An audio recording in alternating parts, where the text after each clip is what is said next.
All right, welcome back to another week. Today we are talking about 7.4. Today we're going to take kind of what we learned last week, solving our trig equations. However, last week it was simple ones like this first section here, just what's the cosine of theta, when does it equal half. Today we're going to add some more complicated things. Okay, so this is the kind of the first step, level 1. Tomorrow we'll up it even a little bit more. But go ahead. If we look here first, what is 0 less than or equal to theta less than 2 pi? And hopefully by now you know when I say what is that, I mean we're going to use radians. Okay, we're going to use radians here to solve. Now, if we look here, we are trying to find what is the cosine of theta, when is the cosine of theta equal to half? Okay, what is the value of theta when that occurs? And we start at 0 and we do one rotation around to 2 pi. Now remember, if it is on 0, 2 pi, we count the 0, not the 2 pi. So half. We look, remember cosine, that's our x value. So we look here, when is the x value half? Right here, and we're in radians, so pi over 3. And then we know it reflects over the x-axis. So also here you can see 5 pi over 3.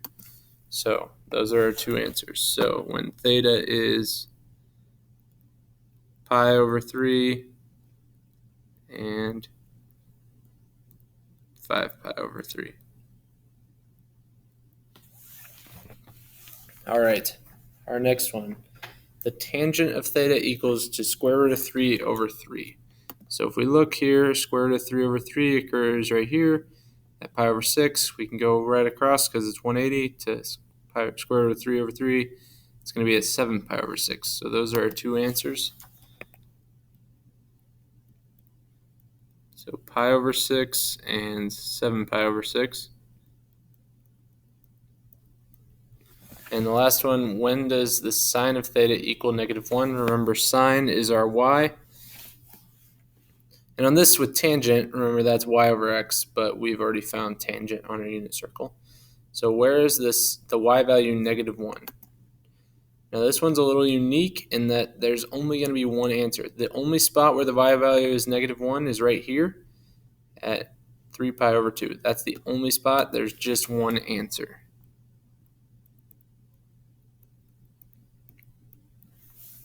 All right.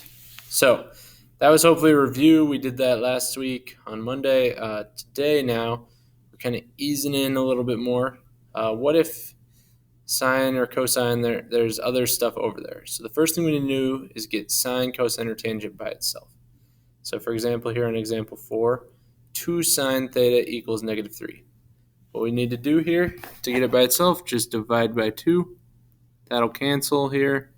Divide by 2, and we're left with sine of theta equals -square root of 3 over 2. Okay.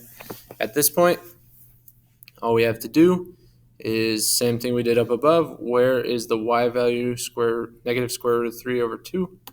So we go -square root of 3 over 2 right here at 4 pi over 3. Also right here at 5 pi over 3. Okay, so those are our two answers. Now the next one, example 5, a little bit different. This time it's 1 minus the cosine of theta equals 3 over 2. So let's go ahead, we got to subtract that 1. Now 3 over 2, if we want to write that as a decimal, that's the same as 1.5.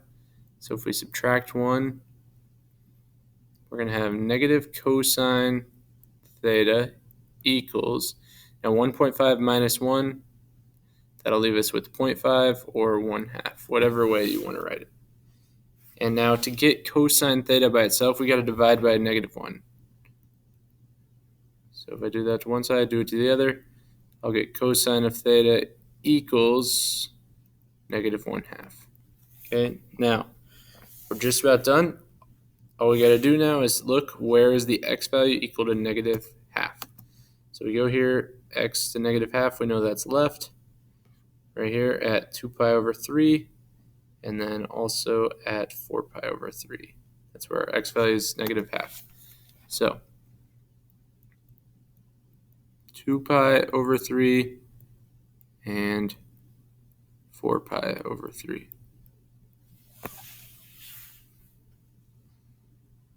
All right, at the bottom here now, we need to get sine squared, cosine squared, and tangent squared by itself. And once we do that, we can just square root it. Now, to do that, on this first one, we just can divide. So divide by 4, that'll cancel. Divide by 4. We're left with cosine squared theta equals, now 2 over 4 we know reduces to 1/2. Now at this point, if we take the square root of this, we'll be left with just cosine theta. Now when I take the square root of a fraction, we are taking the square root of the top and the bottom. So we're left then with just cosine of theta equals, square root of 1 is just 1. Now we'll have 1 over square root of 2. We cannot leave this. Oh, also this is going to be plus minus. It can be positive or minus because we know square root of 1 could technically be positive 1 or negative 1. Now, we can't leave that on the bottom. We have to rationalize the denominator. So we're going to multiply this by the square root of 2 over the square root of 2. If we go across, we'll still have plus minus square root of 2 on top over 2. Okay, so if I rewrite this, cosine of theta equals plus minus square root of 2 over 2. So we're saying wherever the x value is either square root of 2 over 2 or negative square root of 2 over 2. So as we go around, we're used to having 2 answers. Now we're going to actually have 4 answers because there's 2 for each value. So you see here, 2 square root of 2 over 2, positive. It's at pi over 4. Keep going. It's negative at 3 pi over 4, negative at 5 pi over 4, and then another positive one at 7 pi over 4. So there's actually 4 answers now. So theta could equal, let's see, it was pi over 4, 3 pi over 4, 5 pi over 4, and 7 pi over 4. And we are done. Okay, one final problem to do. Now on this one, we need to get tangent squared by itself again. So let's start, move that 5, subtract the 5. We're left with 3 tangent squared theta will equal 1. So we divide by 3, divide by 3. We're going to get the tangent squared of theta equals 1/3. At this point, take square root again. You got to do the square root of the top and the bottom. So we're going to be left with tangent of theta equals, now remember it's plus or minus. Square root of 1 is still just 1, but it's 1 over square root of 3. We can't have that. Let's rationalize the denominator. Square root of 3 over square root of 3. And when we do that, we're going to get square root of 3 on top. Square root of 3 times square root of 3 is 3 on the bottom. So the tangent of theta here equals plus or minus square root of 3 over 3. And once again, we're going to find our answers for both positive and negative when tangent of theta is square root of 3 over 3. So we go over here, square root of 3 over 3 at 30. It's also negative at 150, positive again at 210, and negative again at 330. Oops, but I misspoke. We're not doing 30, 150, 210, and 330. Instead, we're doing pi over 6, 5 pi over 6, 7 pi over 6, and 11 pi over 6 because we are in radians. Okay, so I'm going to write it down here, but theta equals, so we know it's pi over 6, 5 pi over 6,